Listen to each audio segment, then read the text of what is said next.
Transistor to, di ba? Yes, sir. Lahat to ay chinek mo na. Chinek ko, sir. Buo lahat. Buo, sir eh. Sigurado ka? Yes, sir. Galing dyan.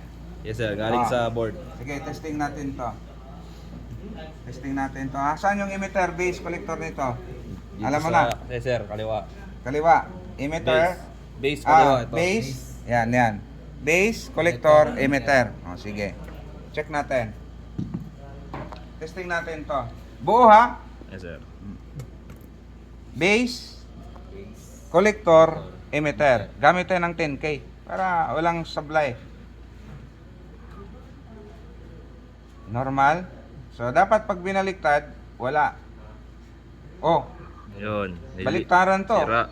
Ibig sabihin, sira yung base, to emitter. Lusot.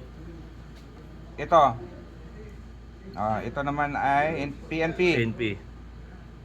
Baliktarin. Wala. Wala. Goods. Wala. Yan ang goods. Ito, normal lang yan.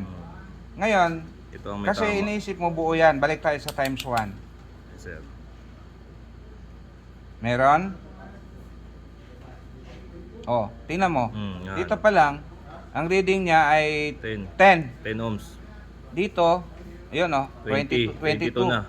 So kung baliktarin mo, Wala. walang leak Kaya iniisip mo, baka normal lang. Ayan kasi may palo naman yung ang palo kasi ng base to emitter at base to collector is between 5 to 20 ohms.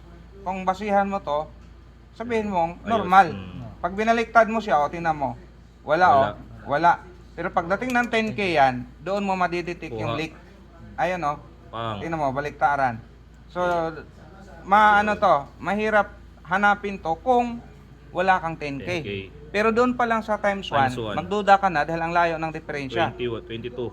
Hindi naman hindi ko alam, Darlington ba to? Kung di Darlington to, normal lang, halos pares. Tingnan natin dito.